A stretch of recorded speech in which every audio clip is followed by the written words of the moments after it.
చంద్రబాబు అర్హులు, ఆయన లబ్ధిదారులకు వెంటనే పెన్షన్లు మంజూరు చేయాలి. పేదలకు మద్దతుగా వైఎస్ఆర్సీపీ నాయకులు ఈ రోజు ఉదయం 10 గంటలకు చీపురుపల్లి మేజర్ పంచాయతీ ఆఫీస్ దగ్గర ప్రజలకు మాయమాటలు చెప్పి బురిడీ కొట్టించి పదవిలోకి వచ్చి కూటమి ప్రభుత్వం సుమారు 10 నెలలు అవుతున్నా ఇంతవరకు ఒక కొత్త పెన్షన్ ఇవ్వని చేతగాని ప్రభుత్వం.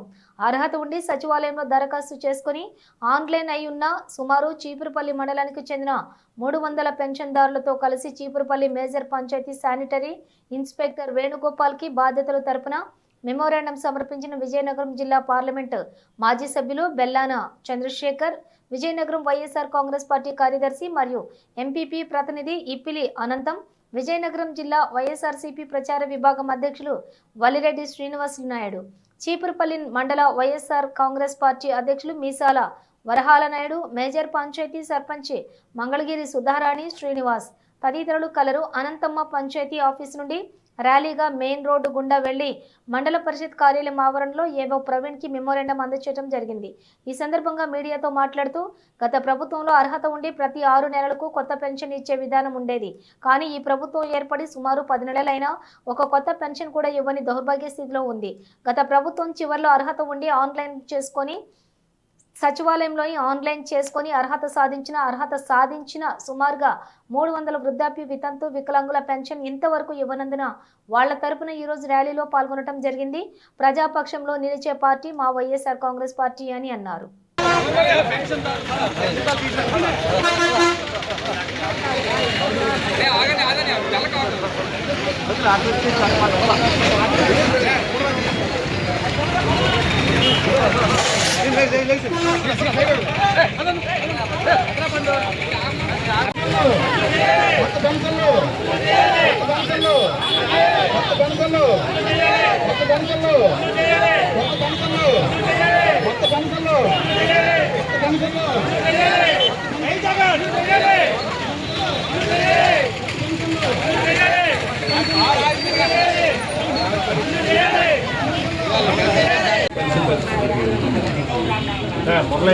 వాటర్ ప్యాకెట్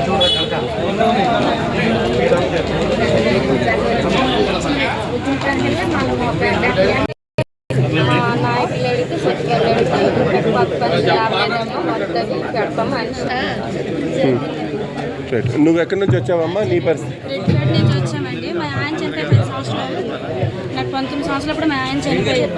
మాకు అప్పుడు రేషన్ కార్డు లేదని నాకు పెన్షన్ ఇవ్వలేదు. ఇప్పుడు అన్నీ ఉండి ఆన్లైన్ అయిపోయింది కానీ మీకు ఇవ్వలేదు అన్నారు. ఆదినారాయణ గారు మా నెంబర్గా అన్నీ చాలా చేశారు కానీ ఆన్లైన్ అవ్వలేదమ్మా, మేము ఏం చేస్తాము అని అనేస్తున్నారండి. ఆయన కూడా చాలా తిరిగి చేస్తాం.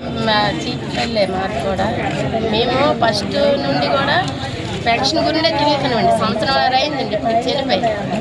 మాకు 2 పాపలు, మరి మేము ఎలా బతుకుతామండి? పెన్షన్ మీరు పెట్టారా? పెట్టి ఆన్లైన్ చేస్తారండి. అప్పుడు మా నెంబర్ గారు చాలా కష్టపడి ఆన్లైన్ చేసి అన్నీ తిరిగారండి. కానీ ఇప్పుడు వాళ్ళ మాట కూడా అవ్వట్లేదు. మీ వెళ్ళి కూడా సచివాలయంలో అమ్మ ఇంకా మీకు విడుదల అవ్వలేదు, విడుదల అయితే ఇస్తామన్నారు. నిన్న చనిపోతే మరుసటి రోజు పెన్షన్ ఇచ్చారండి మా వీధిలో. సంవత్సరాలకి తర్వాత ఏమైనా పర్వాలేదు, మా లోటలు ఎలా బతుకుతారండి? ఇవ్వట్లేదు. నిన్న కాక మన ఈరోజు చనిపోతే పెన్షన్ వాళ్ళకి ఇచ్చేస్తుంది. వాళ్ళకి ఏమైనా పెట్టండి, మొత్తం ఇవ్వడం మానే ఇవ్వండి అండి, పర్వాలేదు. అప్పుడు మాకు బాధ అనిపించదు. మేము సంవత్సరం బట్టి ఇంత ఇబ్బంది పడుతుంది. మాకు ఇవ్వకుండా నిన్న కాక మన చనిపోయిన వాళ్ళకి ఇస్తుంది. ఏమంటున్నారు అధికారులు అడిగితే? వాళ్ళు ఏదో సోచి చెప్తున్నారు. ఏ చెప్తున్నారు? మేమేం చేస్తాము, అక్కడి నుంచి రూల్స్ రాలేదు, అక్కడి నుంచి ఆన్లైన్ వగలగట్లేదు, అక్కడ ఆయన చెప్పాలి, ఆయన చెప్తే మేము వదిలిస్తామని అంటున్నాడు ఆయన. నీ పేరేటమ్మా? ముళ్ళు రవణమ్మండి. నువ్వు చెప్పమ్మా, నువ్వు ఎక్కడి నుంచి వచ్చా? నీ పేరేంటి?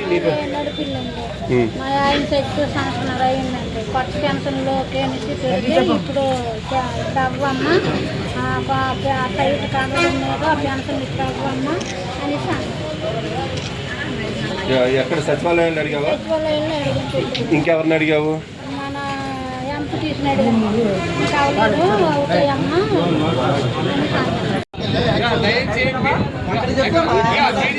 వస్తే అక్కడ